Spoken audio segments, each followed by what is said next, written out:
Cilvēciski runājot, iekļaujoša izglītība ir iespēja katram izglītības iestādē justies labi, būt sadzirdētam, būt saredzētam un, ja nepieciešams, arī saņemt atbalstu.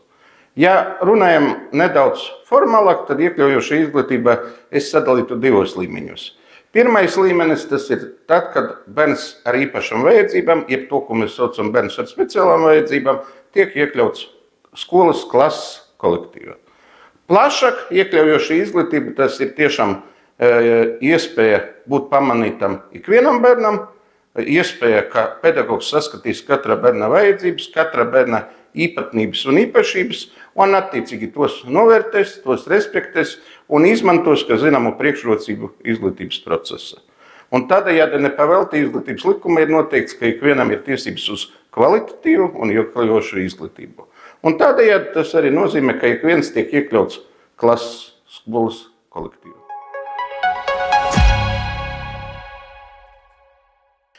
Pirmais, ja pedagoģiski medicīniska komisija ir izvērtējusi bērnu un ir atzinusi, ka šāda iespēja vispār kā tāda ir iespējama.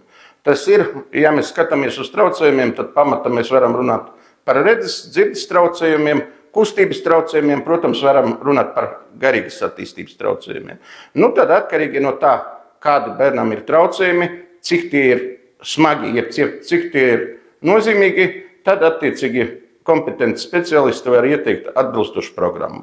Un tad droši vien ir ieteikums vai no bērnam mācīties tomēr speciālas izglītības iestādē vai speciālas izglītības programma, jo var būt situācija, ka viena iestāde piedāvā gan vispārējas izglītības programmu, gan speciālas izglītības programmu, bet arī var būt gadījumi, kad bērnu ar īpašām vajadzībām, ar speciālām vajadzībām mēs iekļaujam parastajā klasē. Protams, nodrošinot bērnu īpašu atbalstu, nodrošinot, kā ar bērnu papildus strādā atbalsta personāls un, protams, arī nodrošinot to, ka pedagogam ir izpratne, kā šai gadījumā vislabāk strādāt gan ar visu klasi, gan ar šo bērnu.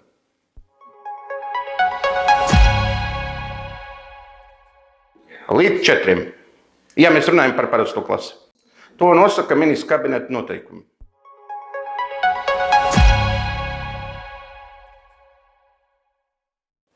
Pirmām kārtām es teiktu ar to, ka gan bērns ar speciālām vajadzībām mācās iekļauties klase, tātad kolektīvā, gan arī ar to, ka tad pārējai klasē ir iespēja iegūt pieredzi, kā sadarboties ar šādu cilvēku.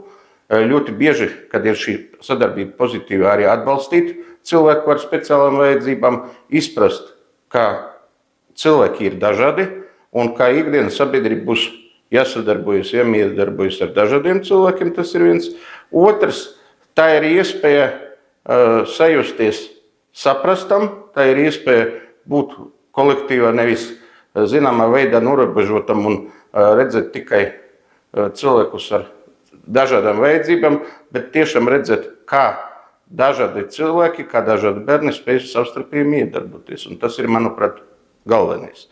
Otrs, tā ir atšķirīga mācību pieredze, kas var ļoti pozitīvi ietekmēt bērnu. Jo es minēšu vienu piemēru, dažreiz bērns ar kustības traucējumiem akademiski spēj ļoti veiksmīgi mācīties, un skaidrs, ka ja it sevišķi viņš sajūt atbalstu arī no pārējā klases kolektīva, protams, no pedagogiem, tad viņam daudz labāk, daudz foršāk veicas un ir vēl labāki sasniegumi. Un tiešām es domāju, ka katrs gadījums ir izvērtējums individuāli, iesaistot speciālistus, un tad, ja speciālistu ieteikums ir tāds, ka ir iespējams iekļauties parastajā klase, kā mēs sakam parastajā klase, tad es domāju, ka tā ir tiešām iespēja gan klasei, gan arī iespēja šādam bērnam.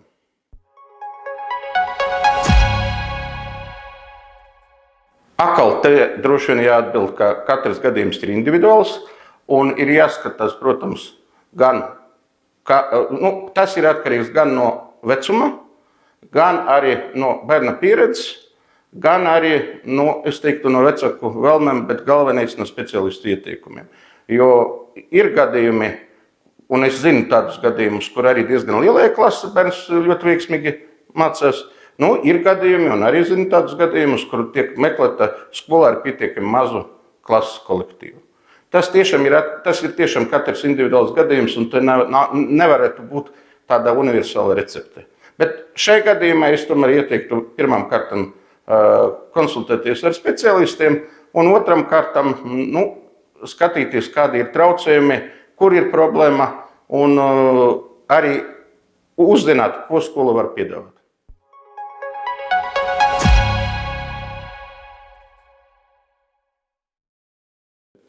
Pirmām kārtām ir jāsaka, ka iekļaujoša izglītība nav tikai Latvijas izgudrojums.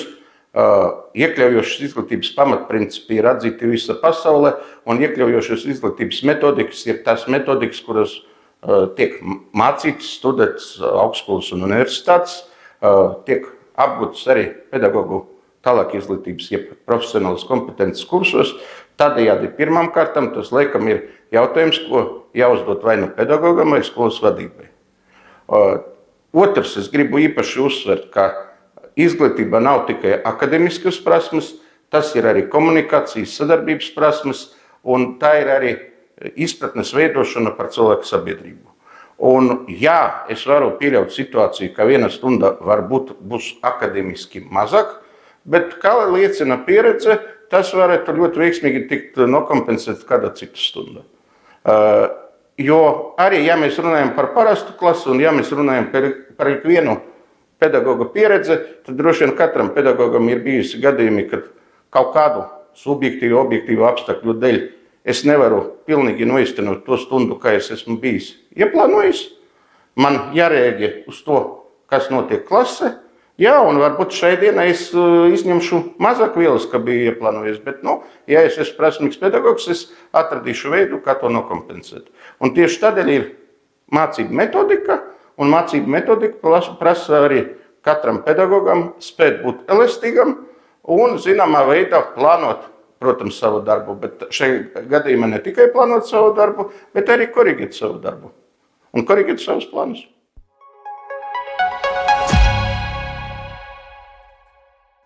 Tomēr tas ir jautājums, kas ir izvērtējams, jo droši vien es ieteiktu vecākam izpētīt skolas piedāvājumu, skolas resursus, skolas pieredzi un arī skolas prasības, bet tas ir atkarīgs arī no bērna vēlmēm.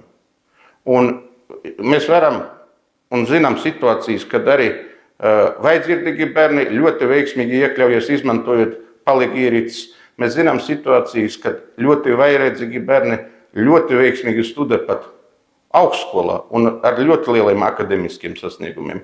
Un te ir jāsaka, ka blakus vecāku vēlmēm tomēr jāspēj objektīvi skatīties uz savu bērnu, uz sava bērna vēlmēm un spējām. Un otrs, tomēr tā ir visciešākā sadarbība ar skolu. Un tad atbilde būs, ja šie divi kriteriji tiek ņemti vērā, tad atbilde ir jā, bet, protams, ņemot šos divus kriterijus.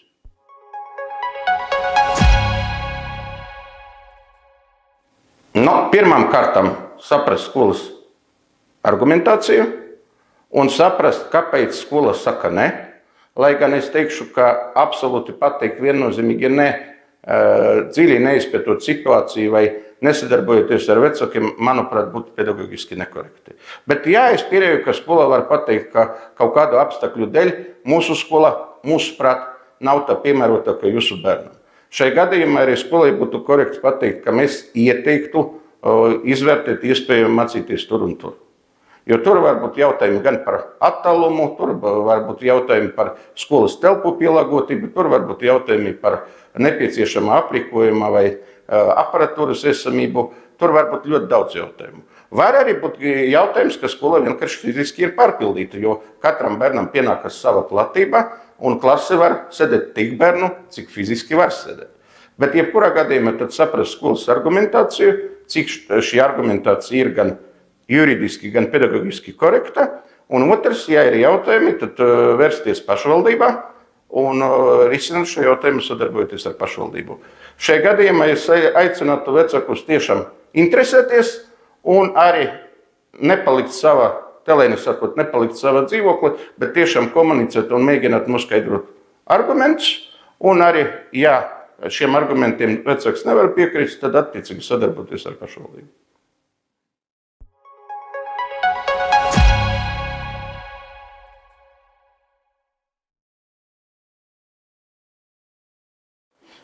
Pirmām kārtām drošība veidojas no pārliecības. Un pārliecību var iegūt tikai noskaidrojot, iegūstot informāciju. Tādējādi, ja ir kāda šaubas vai aizdomas, pirmais droši vien jāizmanto skolas noteikti komunikācijas formāti, vai nu tā ir vecāku sapulce, vai tā ir tikšanās ar klases audzinātāju, vai tā ir apmeklējuma vai vīzīšu dienā, vai atvērto durvju dienā, un uzdot jautājumus. Un iegūt attiecīgu informāciju. Otrs, tas ir jautājums par to, vai skola ir atbalsta personāls un skola ir izstrādāta politika, kas strādāt ar šādiem bērniem. Un trešais, ja ir kaut minimālas pazīmes, ka tomēr notiek vardarbība, notiek agresija, tad nebaidīties pārunāt šo jautājumu ar skolu un arī nebaidīties pārunāt šos jautājumus ar savu bērnu. Un attiecīgi sadarbībā ar skolu meklēt risinājumus. Jā, protams, arī es kā vecāks būtu ļoti satraucies, ja zinātu, ka mana klase ir vardarbība vai mana klase ir agresija. Un pilnīgi to saprotu, bet ir jāatzīst, ka vardarbība un agresija var būt arī no bērna, kuram nav speciāla vajadzību. Un no šī viedokļa, teikšu mazliet pesimistiski, neviens nav absolūti pasargāts. Bet pārliecība, ka skola izprot situāciju un skolai ir pieeja vai skolai ir izpratne, kas strādāt konkrētajai situācijai, tas ir varbūt tas galvenais arguments vai tas galvenais vēstījums, kas vecākam var stiprināt drošības sajūtu, drošības izpratni un attiecīgi tad vēlreiz jārunā tomēr ar savu bērnu, lai pārliecinātos, ka bērnam ir labi šajā skolā, labi šajā klasē. Un problēma situācijas attiecīgi tik risināts.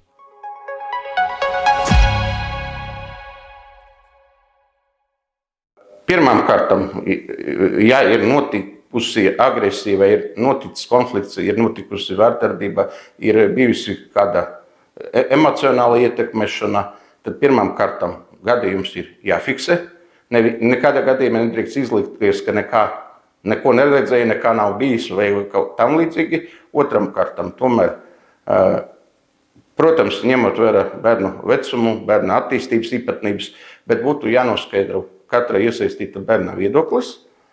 Un tad ir divas lietas. Pirmais ir jāinformē vecāki. Ja skola uzskata, ka vecāki tiešām ir jāinformē, jo varbūt tas gadījums nav tik nozīmīgs, lai katru reizi informētu vecāku. Bet kopumā jāinformē vecāki. Un otrs, jāiesaista atbalsta personāls, jāiesaista atbalsta komanda. Es lieliski apzinos, ka atbalsta pasākumi nav brīnumnojiņa, un vienā dienā nepadarīs katru cilvēku laimīgu, bet es gribu teikt, ka atbalsta pasākumi tā ir iespēja katram bērnam. Un šajā gadījumā zināmā veidā ir jāstrādā ar 3 grupām. Ir jāstrādā ar agresīvu bērnu, jeb kā mēs varētu tā īsāk pateikt, ar varmaku.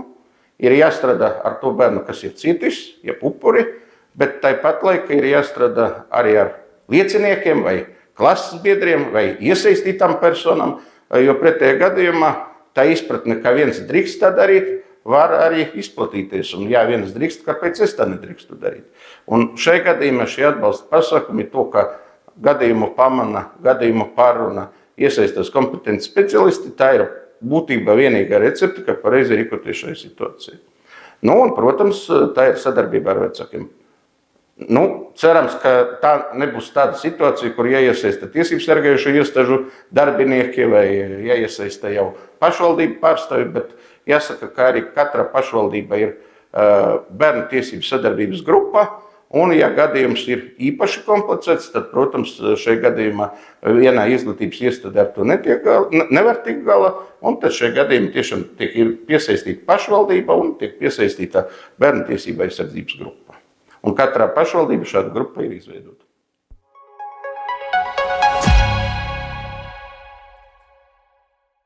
Pirmajā līmenī es teiktu, ka tā ir tomēr izglītības iestāde. Tas viszemākais vai vistuvākais līmenis cilvēkam parasti diezgan kompetenti var atbildēt, un skaidrs, ka nevienā valsts iestāde neviens tieši uzreiz nevarēs atbildēt, kas notiek konkrētajā skolā, konkrētajā klasē. Tātad pirmais līmenis noteikti tā ir skola un, kā jau minēju, pašvaldība. Bet, ja interesē tie jautājumi, kas skar, pieņemsim, pedagoģiski medicīnisko komisiju, ja interesē jautājumi, kas skar tādu plašāku vai valsts pieeju šiem jautājumiem, tad noteikti es ieteiktu valsts izglītības satura centru, jo valsts izglītības satura centra ir speciālas izglītības nodaļa un ir kompetenti speciālisti, kas ir atbildīgi gan par valsts pedagoģiski medicīnas komisijas darbību, gan par būtībā valsts politiku šai jomā, par izglītības standartiem šai jomā. Un otrs, tas ir izglītības kvalitātes valsts dienests, kas var būt palīgs, var iesaistīties tajā gadījumā, ja vecākam šķiet, ka skola nepilda savus pienākumus, vai atļaušos tā teikt, vai vecākam gan sadarbojoties ar skolu, gan sadarbojoties ar pašvaldību šķiet, ka tomēr viņa bērns zināmā veidā tiek apbiežots šajā skolā. Un te es tiešām negribu teikt formāli, bet ja vecāks jūtas, ka tomēr savstarpēja sadarbība, savstarpēja komunikācija nav veiksmīga, ja vecākam šķiet, ka tomēr kaut kas attiecībā uz bērnu tiek pārkāpts vai izdarīts ne līdz galam, tad viena no iespējām ir tiešām vērsties izglītības kvalitātes valsts dienestam.